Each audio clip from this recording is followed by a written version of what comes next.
আসসালামু আলাইকুম রহমতুল্লাহি ওয়া বারাকাতুহু। সম্মানিত দর্শক, আওয়ামী লীগ আসলে কি করতে চাচ্ছে? তাদের উদ্দেশ্য কি? এই পুরো বিষয়গুলো নিয়ে আমাদের বাংলাদেশে, ভারতে এবং রাজনীতি যারা সংশ্লিষ্ট মোটামুটি সবাই কনফিউজড। বিশ্ব যে মিডিয়াগুলো রয়েছে সেই মিডিয়াগুলো কনফিউজড। নরমালি বাংলাদেশ থেকে ইতিপূর্বে যারা গিয়েছেন দেশের বাইরে ক্ষমতাচ্যুত হয়ে, তারা কেউ কিন্তু বাংলাদেশে ফেরত আসতে চায়নি। বিভিন্ন রকম গালাগালি করা হয়েছে, ধরে আনবো, মেরে ফেলবো, কেটে ফেলবো। কিন্তু কেউ বলেনি যে আমি আসতেছি, we are coming in person.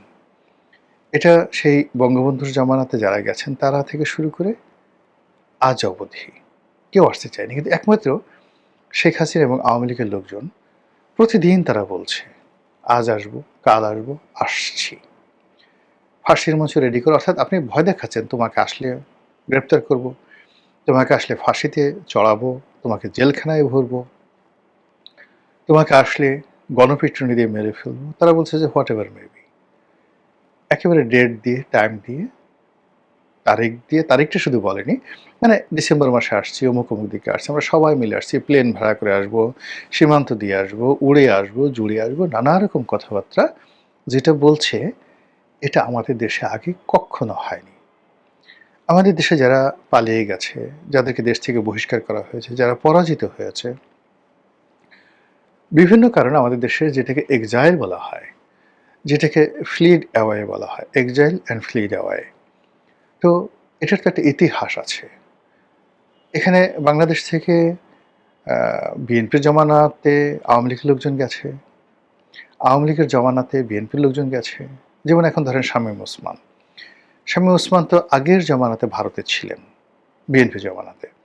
কিন্তু সেখান থেকে তো তিনি জীবনে কোনোদিন হুমকি দেন নাই যে আমি আসছি, I am coming. Sheikh Hasina এখন ভারতে আছেন, তিনি তো এর আগে ভারতে ছিলেন।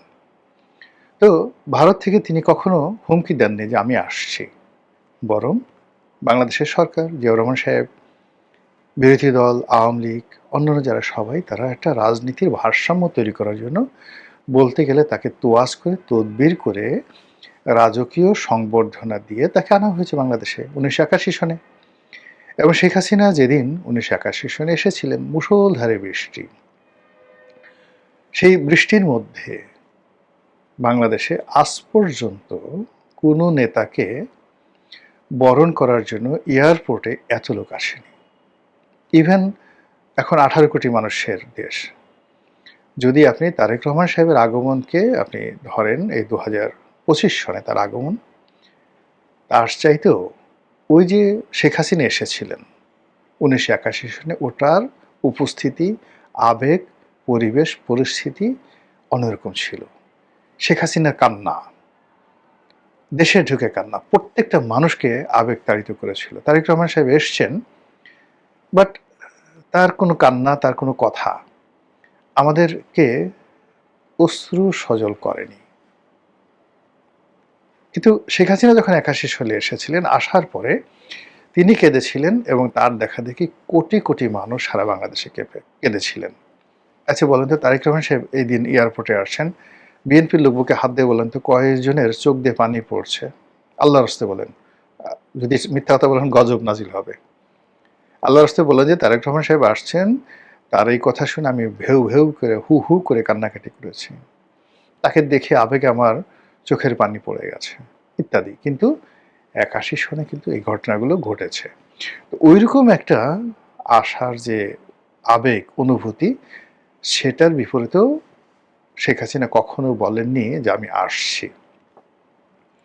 কিন্তু এইবার তিনি ফাঁসিতে লটকাতে চাচ্ছেন, ফাঁসিতে চলতে চাচ্ছেন, জেলখানায় ঢুকতে চাচ্ছেন। আর অতীতে তিনি যেভাবে কলকাতাতে ছিলেন, খুব ন্যূনতম ভাতা কলকাতা, মানে ভারত সরকার তাকে দিতেন। তো সেই ভারত সরকার দিতেন এবং সেখানে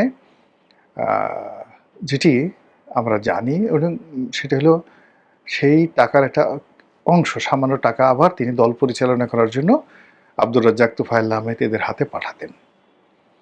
তারপরে সেই টাকা দিয়ে বাজার করতেন, এবং ওয়াজেদ মিয়া উনি নরম চালের ভাত খেতেন, তার জন্য নরম চাল কেনা হতো, আর উনি মোটা চালের ভাত খেতেন। শেখ হাসিনা এত লিমিটেড ছিল তাদের ইনকাম। কিন্তু এবার কি?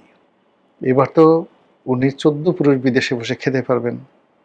প্লাস ওখানে ভারত সরকার তাকে রাষ্ট্রপ্রধান, সরকার প্রধানের মর্যাদায় রেখেছে, জেড ক্যাটাগরি সিকিউরিটি দিচ্ছে। কি না আছে সেখানে? মানে ওই জায়গা থেকে কেউ থাকলে বলে যে, "না গো বাবা, আমার যাওয়ার দরকার নেই। আমি এখন এখানে আছি, সারা জীবন এখানেই রাজকীয় মেহমান হিসেবে থাকবো।" কিন্তু তিনি সেগুলো ছেড়ে তিনি জেলখানাতে আসতে চাচ্ছেন। তিনি এনসিপির লোকজন, নাসিরুদ্দিন পাটোয়ারিরা তাকে মারবে, তিনি সেই মার খেতে চাচ্ছেন, ঢিল খেতে চাচ্ছেন। এটা বিশ্বের যারা লোকজন রয়েছেন তারা মিলাতে পারছে না। Why it is happening? কেন এই জিনিসগুলো ঘটছে? ১। ২ নম্বর হলো যে আওয়ামী লীগের দেশের ভিতরে যারা লোকজন রয়েছে তাদের মধ্যে অনেক গ্রুপিং ছিল, শত্রুতা ছিল, একে অপরের প্রতি বৃষদঘাত ছিল, মারামারি করতো, কাটাকাটি করতো। এখন সব বাদ। এখন সব কিছু ভুলে আপা কখন আসবে, আওয়ামী লীগ কখন আসবে, দিন কবে আসবে, কবে মিছিল করবো, মিটিং করব, আবার সুদিন ফিরে আসবে, এরা সবাই ঐক্যবদ্ধ হয়ে গেছে। এটা অতীতকালে আওয়ামী লীগের এটা হয়নি। আওয়ামী লীগ যখন শেখ হাসিনা আসেনি তখন আওয়ামী লীগের মধ্যে যে ইন্টারনাল গ্রুপিং ছিল, ও মাই গড, আনবিলিভেবল গ্রুপিং ছিল। আবার বিএনপি যে কয়বারই ক্ষমতায় এসছে ৯১ থেকে ৯৬, ২০০১ থেকে ২০০৬, এই সময়টাতে আওয়ামী লীগ রাজপথে ছিল। মামলা মোকদ্দমা, বিপদ আপদ এখনের চেয়ে কোনো অংশে কম ছিল না, বরং এখন বিপদ কম, ইউনূসের জমানাতে কম। কিন্তু ১০০০ থেকে ২০০৬ পর্যন্ত, ২০০১ থেকে ২০০৬ পর্যন্ত আওয়ামী লীগের বিপদ বিপত্তি বেশি ছিল। এই বিপদ বিপত্তির মধ্যে লোকজন বদমাশি করেছে। একদিকে তুফাইল গ্রুপ, অন্যদিকে আমির গ্রুপ, একদিকে আব্দুস সামাদ আজাদ গ্রুপ, অন্যদিকে সুরঞ্জিত সেন গ্রুপ।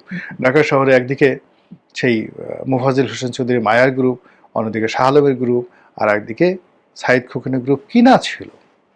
সব কিছুর মধ্যে তারা এই গ্রুপিং করছে।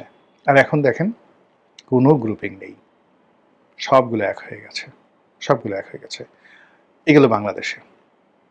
এখন কলকাতাতে বলেন, দিল্লিতে, আমেরিকাতে, নিউ ইয়র্কে, জ্যাকসন হাইটসে, ওয়াশিংটনে, ফ্লোরিডাতে, তারপর মিশিগানে, লন্ডনে, লিভারপুলে, জার্মানিতে, প্যারিসে আওয়ামী লীগের মধ্যে যে ৩৩টা গ্রুপ বিভিন্ন রকম ছিল, তারা নিজেরা নিজেরা 7 আপের বোতল দিয়ে মারামারি করতো সারা জীবন। এখন গিয়ে দেখেন তো কোনো মারামারি আসছে নাকি?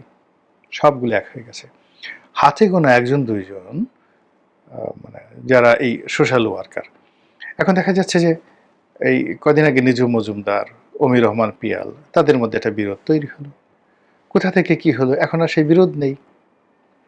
সেই নিজু মজুমদার যাকে গালাগালি করতো, এখন আবার সে বলছে না অমি ভাই ভালো, পিয়ালও আবার সেভাবে থেমে গেছেন। মানে এই যে একটা দেশের বাইরে ঐক্যবদ্ধ, এটা আওয়ামী লীগের জীবনে কখনো ছিল না। কলকাতাতে সেই কাদের সিদ্দিক সাহেব ছিলেন, হেমায়েতুল আরঙ্গ ছিলেন। ও মাই গড, তাদের যে বিরোধ, বাংলাদেশে আওয়ামী লীগের মধ্যে আমো group, Tofail group, Suranjit Sen group, Abdul Samad Azad গ্রুপের মধ্যে যে দ্বন্দ্ব সংঘাত ছিল, তার চেয়ে ১০০ গুণ দ্বন্দ্ব সংঘাত ছিল এই কলকাতা আওয়ামী লীগের মধ্যে ৭৫ ১৫ আগস্টের পরে যারা কলকাতাতে ছিলেন। সেই তুলনায় বাংলাদেশে ধরেন থাকা অবস্থায় আওয়ামী লীগের যে সকল নেতাদের মধ্যে প্রচণ্ড বিরোধ ছিল, গ্রুপ ছিল, এদের কারোর মধ্যে এখন গ্রুপ নাই।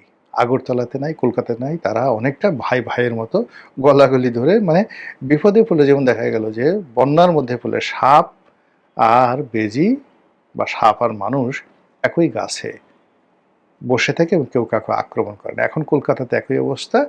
প্রথমত তারা যখন গেছে একে অপরকে সাহায্য করেছে, সহযোগিতা করেছে। আর এখন তারা দিদা আসছে, একটা চাঁদের হাট মিলিয়ে বসেছে, আনন্দ উল্লাস শুরু করেছে। কিভাবে সেপ্টেম্বর মাসে আসবে, নাকি অক্টোবর মাসে আসবে, নাকি ডিসেম্বর মাসে আসবে, এইগুলো নিয়ে প্রতিদিন তারা স্বপ্ন দেখছে, কথাবার্তা বলছে এবং প্ল্যান প্রোগ্রাম কিভাবে যাবে, কিভাবে যাবে।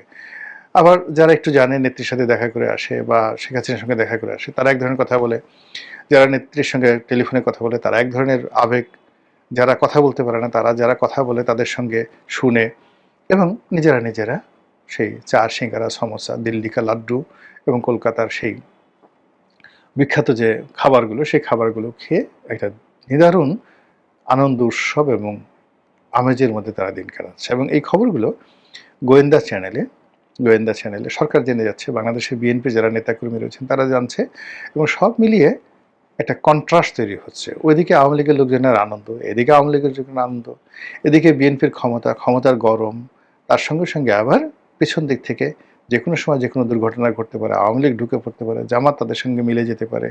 আমেরিকা পাকিস্তানে এখন যেভাবে ইমরান খানকে সাহায্য করছে, সহযোগিতা করছে, ঠিক একইভাবে ভারত যদি এই মুহূর্তে আবার নতুন করে শেখ হাসিনাকে নিয়ে নতুন করে ভাবতে শুরু করে এবং আওয়ামী লীগের উপর যদি ভারত এবং আমেরিকা নতুন করে সমর্থন দেয়, তাহলে কি মহা সর্বনাশ ঘটতে পারে। এই টেনশনে গিয়ে দেখেন যে অনেক ক্ষমতাধর যারা লোকজন রয়েছেন তারা আসলে সুস্থ এবং স্বস্তিতে নাই। তো দেখা যাক, রাজনীতি একটা খুবই খাতারনাক, বহুত খাতারনাক বিষয়, তারপরে ডেঞ্জারাস বিষয়, আনসার্টেন বিষয়, এবং সেখানে এই আনসার্টেনের মধ্যে যারা রাজনৈতিক নেতৃত্ব সম্পন্ন তারা তাদের সুযোগগুলো বের করে নিয়ে আসে। এখন এই পরিস্থিতিতে ক্রিটিক্যাল একটা মোমেন্ট, এই মোমেন্টে কীভাবে কাজে লাগায় বিএনপি আর কিভাবে কাজে লাগায় আওয়ামী লীগ, সেটাই দেখার বিষয়। মহান আল্লাহ আমাদের সবাইকে হেদায়েত দান করুন এবং হেফাজত করুন। আসসালামু আলাইকুম রহমতুল্লাহি ওয়া বারাকাতুহু।